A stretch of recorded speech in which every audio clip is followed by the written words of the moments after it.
মাছের তেলের তরকারি করব, সেজন্য তেল গরম হতে দিয়েছি। মাছের তেলগুলো ফার্স্টে ভেজে নেব। তেলটা ভেজে নিচ্ছি।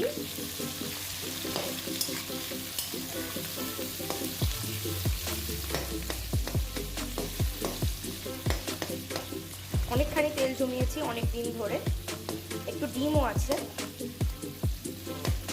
একসঙ্গেই আলু দিয়ে তরকারি করব। এদিকে সবজিগুলো কেটে নিয়েছি, আলু, এদিকে একটু বেগুন দেবো, টমেটো দেবো, লঙ্কা আর পেঁয়াজ দিয়ে হবে রান্নাটা। আলুটাকে ভেজে নিচ্ছি।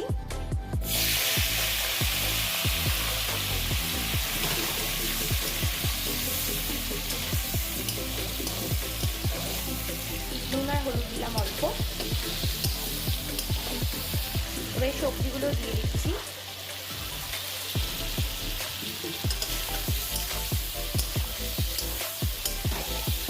এগুলো ভাজা হয়ে গেছে, এবার পেঁয়াজটা দিয়ে দিচ্ছি।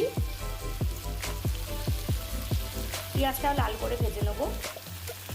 অল্প একটু লঙ্কা গুঁড়ো আর চিনি দিলাম।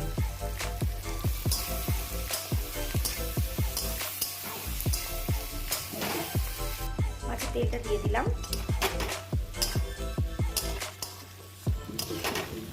এবারে নাড়িয়ে সামান্য জল দিয়ে দেবো।